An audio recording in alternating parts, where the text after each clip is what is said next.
Hello and welcome to The Last Mixtape. My name's Stephen White, and on this week's show, we delve into Sinead O'Connor, SNL, and standing up to the Catholic Church. But first,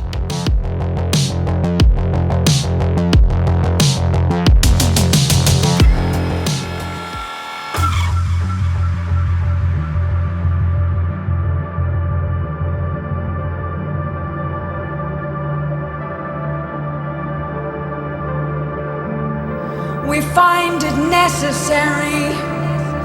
We know we will win. We have confidence in the victory of good over evil.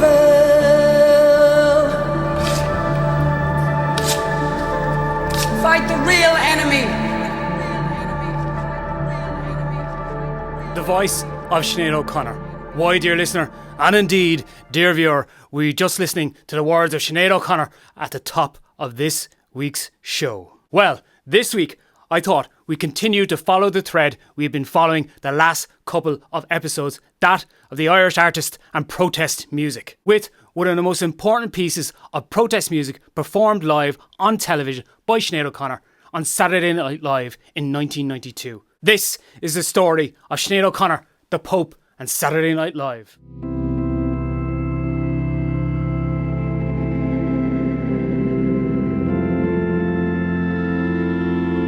Saturday Night Live, October 3rd, 1992. A room full of bright lights, cold cameras, and canned laughter.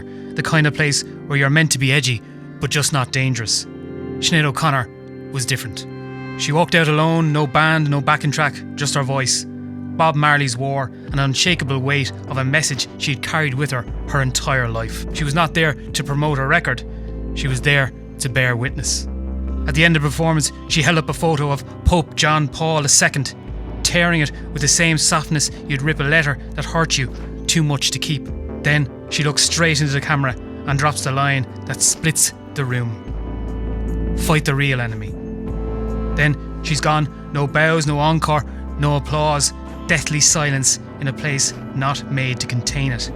In that moment, she didn't just confront the Vatican, she didn't just confront Ireland, America, the world. This wasn't some abstract protest. This wasn't about headlines. This was personal, generational, and, for many, local.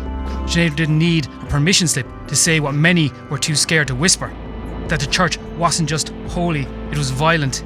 And in a country like Ireland, saying that aloud meant you were breaking not just with power, but with family, tradition, and nationhood. However, she didn't flinch that night in 1992, and for many, we're glad she didn't.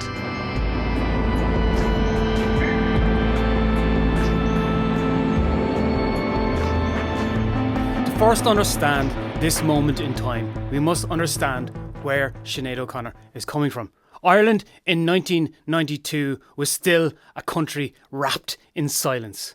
Indeed, since the War of Independence, we had traded the British Empire for that of the tyranny of organised religion and the Catholic Church. From the Magdalen laundries, to the industrial schools, to the mother and baby homes, to the clerical abuse, the Catholic Church had installed a feeling of fear, oppression and violence in a country. This is the world that Sinead O'Connor had grown up in and herself was a victim of abuse in. 1992, homosexuality was still illegal in Ireland. It would be another 20 years before marriage equality to 25 years before the repeal the 8th referendum. Last week, we were talking about the collectivised trauma of the North and the Troubles on bands like Kneecap. This week, we're talking about the collectivised trauma of living underneath Catholic rule. That trauma can be seen in the architecture of this country through the scars of the Catholic Church. You only have to walk down the road here in Dublin to the Phoenix Park to see a giant cross memorialising the visit of Pope John Paul II, the very same Pope whose picture Sinead O'Connor ripped up live on Saturday Night Live. To the countless old institutions, I myself was born and raised in Waterford, and the Good Shepherd building there at the time when I was growing up in around 1992 and the 90s in Ireland was a place that very few people spoke about, and when they did, it was in ominous tones. It was something that hung over its people. As much as the architecture is a physical scar of what happened during this time, the people ourselves were traumatised by this oppression. And that's why it's such a remarkable moment. This was somebody confronting their trauma live on television, through expression and through music. Sinéad O'Connor has always been a raw nerve when it came to her musical and artistic output. She was somebody who wore her heart on her sleeve. Her music and her lyrics were direct. You could feel the meaning behind them. In this performance, looking down the camera, ripping up the picture of the Pope, she spoke something that was, at the time, unspoken, not just in Ireland, but throughout the world. Both the physical and sexual abuse of the Catholic Church and the people that they did it to. The people, in a lot of cases, that they blamed. The people that they refuse to apologise to. The people they refuse to confront. And the people that they have always tried to push to one side. And as many times, this comes out in music and this comes out in art. At that moment, on American television, Sinéad O'Connor was a sign of that. The inevitable. That the expression would eventually come out. It's a very brave moment. As I say, there was very few people that wanted to hear this, that wanted to confront this, for a myriad of reasons. This was somebody who was standing up on television, in their own trauma, delivering it straight to a camera, exposing themselves, as I say, like that raw nerve, showing that anger, showing that aggression, showing that frustration at the world around them. Fight the real enemy. And indeed, the world wasn't ready for it. You can see in those closing moments of the performance, the deaf silence, the unsurety of what to do. And indeed, the reaction would go further. Sinéad O'Connor would be vilified around the world for what she did, by fellow artists in some respects. And indeed, on a fateful night, one marking the career of one of the greatest protester singers of all time, Bob Dylan, even that crowd would boo.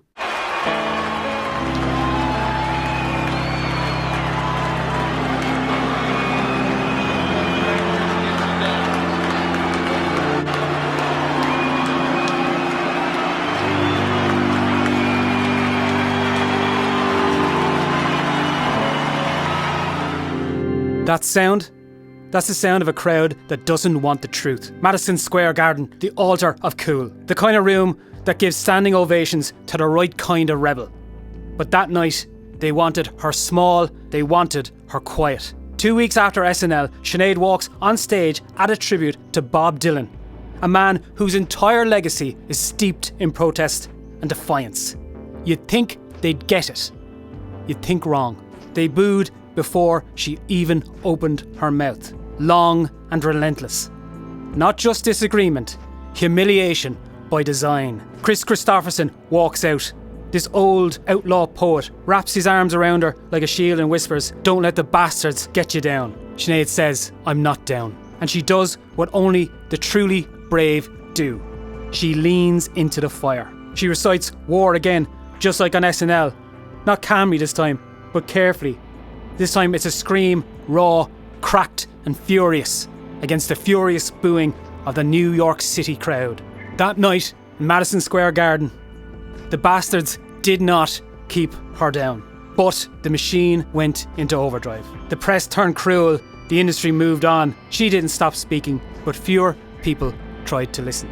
Not because she was wrong, because she was right far too soon. SNL itself would follow up her episode with that of Joe Pesci and Madonna, both in their own way reenacting Sinead's powerful moment of ripping up the photograph. Two artists turning against Sinead O'Connor, and in the case of Joe Pesci, alluding to physical violence, and in the case of Frank Sinatra, when commenting on it, the very same.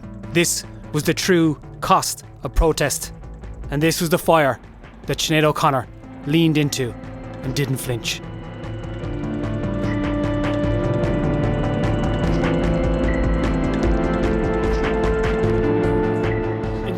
There's something incredibly powerful about that moment, more so than, for me, the Saturday Night Live performance. That setting at that Bob Dylan show shows something incredibly important. We've spoken about it on the show a couple of times, that protest in the past is more preferable than protest in the present, and indeed it was so.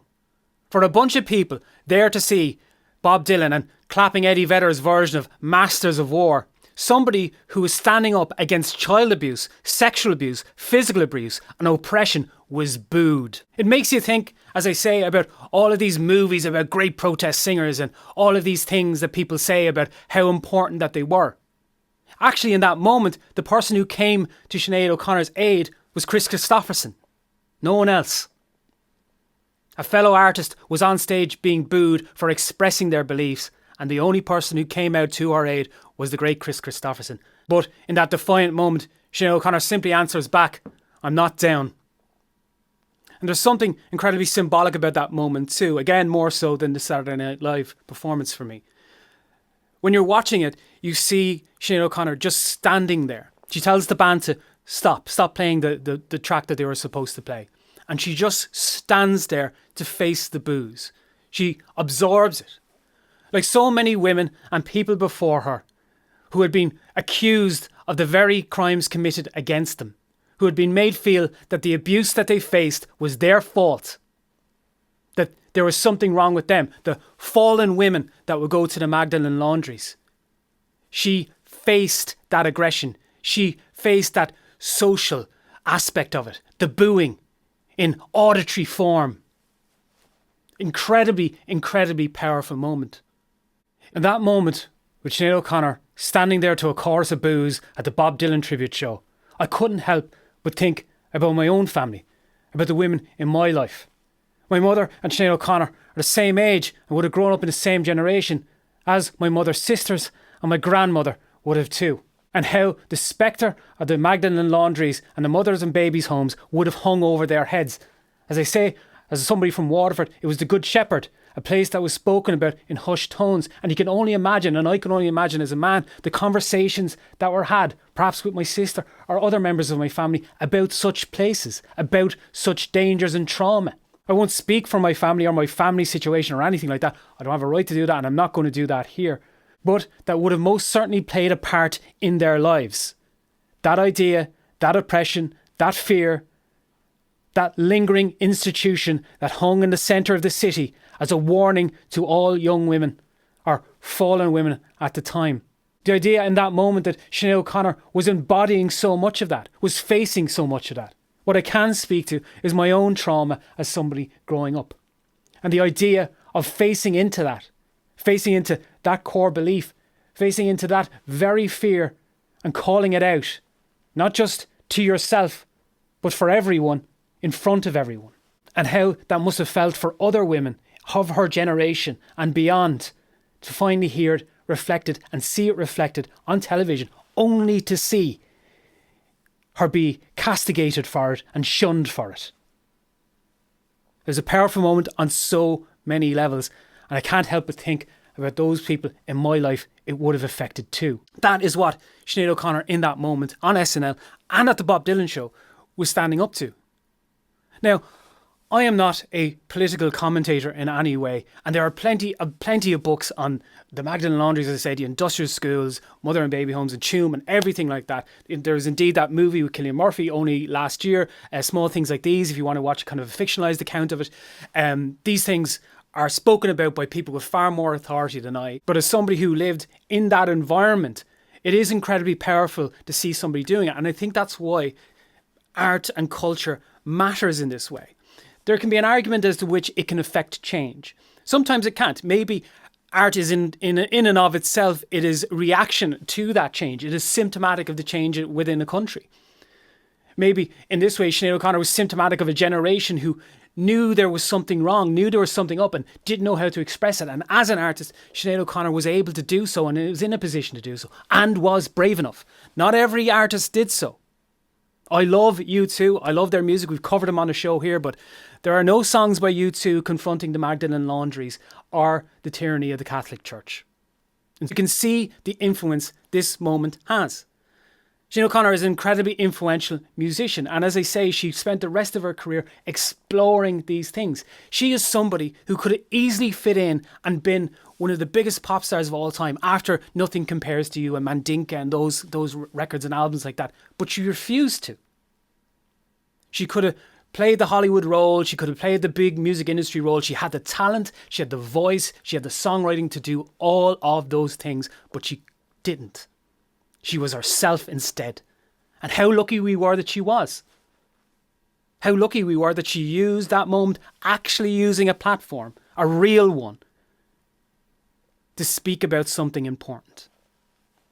I think it's telling just how, as we spoke about in the reaction, how people like SNL have now retroactively that idea of protest in the past is easier to kind of feel than protest in the present. That SNL are now kind of a bit po-faced about it. A bit like, oh, well, actually, you know, what a brave and incredible moment that was. And oh, we're glad, and showing it in clips and stuff like that.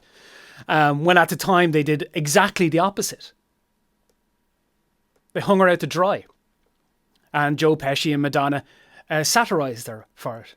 There's many artists who take the mantle of what Sinead O'Connor did at that time and turn it into their own art and their own music. Fears is one up in Northern Ireland. I've said on numerous occasions, Mary Kay Geraghty or May Kay is something of a Sinead O'Connor-like figure within Irish music at this very moment. One, not only actually in her voice, which I think has inflections of Sinead O'Connor to it, but in her stance for Palestine and the rights of people. The Pillow Queens, in a more sonic way and indeed in a social way, also follow that thread of Sinead O'Connor. In fact, on a number of occasions, I've always thought that Pillow Queens have kind of strived for music that sounds a little bit like Mandinka, one of my favourite songs of Sinead O'Connor's, and sometimes I think their indie sound does kind of go towards that area. And of course, you only have to listen to the Cranberries as well and the music that they did in the 90s too. Definitely influenced by Sinead herself as well. Indeed, this was a powerful moment. A moment in which an Irish person spoke up through art, through her voice, through her platform.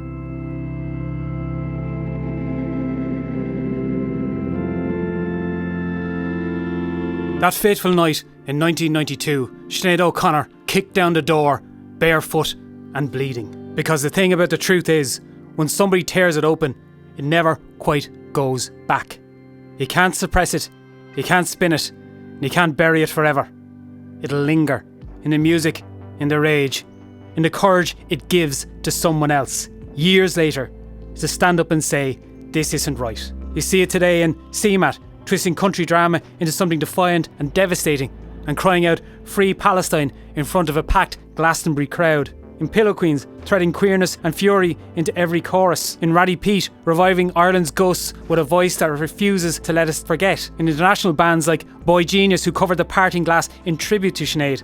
A quiet thank you from one generation of truth tellers to another. And last night, pop artist Dua Lipa stood on stage in Dublin and sang Nothing Compares to You to a crowd of thousands. A pop icon paying tribute to a rebel who was never built for the spotlight but lit it up anyway. From that point on, Sinead changed everything. Every time someone demanded to be heard without softening their edges, that was Sinead, still fighting, still singing, never silent.